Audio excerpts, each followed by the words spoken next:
Thank you guys for joining us here today.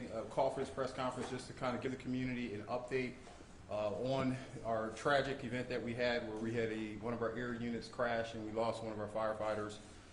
Fortunately, two of our firefighters who were also involved in that accident has been released and have been recovering well, going back into their residence. So we hope that the local communities there continue to support them, provide the prayers and all the other activities that you can do as a neighbor.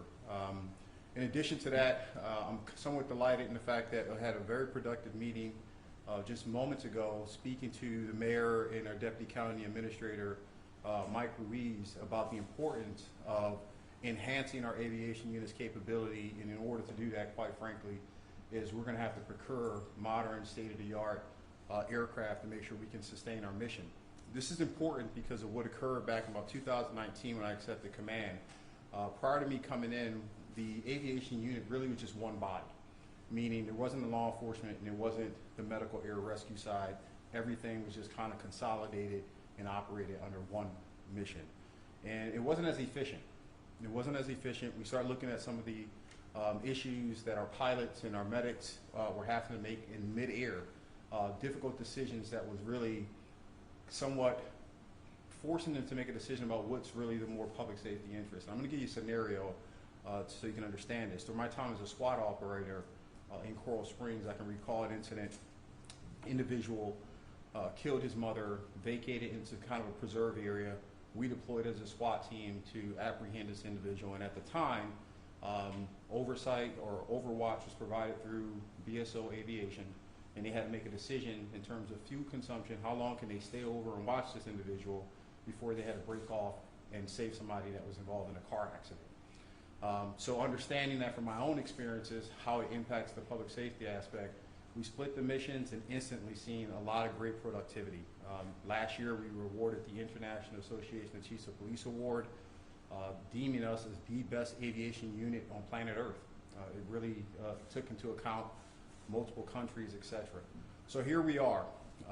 Over the last several years, it's been really a focal point of mine to be forward-thinking in terms of what we do in public safety and not waiting for bad things to happen. And so over the span of several years, roughly 3 years now, we've been in discussions with the county administrator, initiating with Administrator Bertha Henry at the time, and over to Monica and the new entire commission. As bodies change, people leave.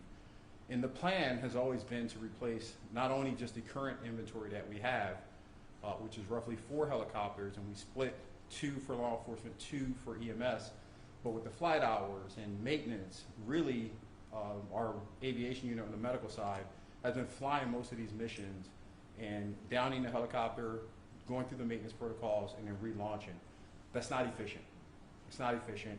And then there's also just a natural inherent risk that's going to occur with that, as most of the aviation units that, at least in the aviation side with our medics, these are old aircraft in the sense that I think the first one that we lost the other day, including the one we currently have in inventory right now, is about 1999. I believe it's the last dates I have on there, and I can verify them with you.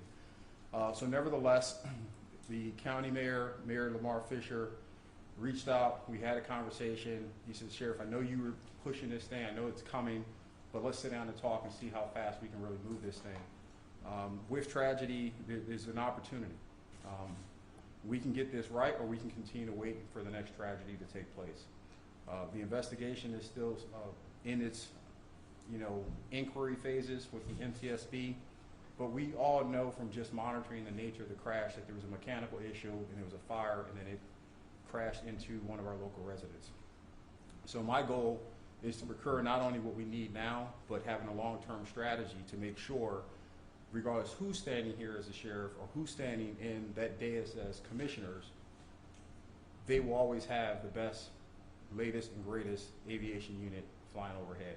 And so the strategy we put forth encompass that, includes a short-term fix. Got a verbal agreement from the mayor and the deputy county administrator that they were willing to get at least 2 of these modern helicopters, which is in our proposal, 2 H-145s, which are dual engine, state-of-the-art. Some of you probably see me do a test ride on our social media platform when Airbus came down here several months ago, because I wanted to make sure that was going to be the cream of the crop in terms of what we were going to purchase. This is a very unique opportunity. Typically, there's about a 2 to 3 year timeline for a build-out, right? You can't walk into Airbus and like you would do in a Ford and go get an Explorer, right? They have to build this out. There's a processing. I was delighted to hear from the president of Airbus, who personally reached out to me yesterday and explained to the fact that there was an opportunity that existed because of another contract that didn't go through, where we have an opportunity right now to buy 2 H-145 helicopters and get them in much faster because they're already being built and manufactured. So with this tragedy, an opportunity presented itself in that fashion, and it's time for us to capitalize on it.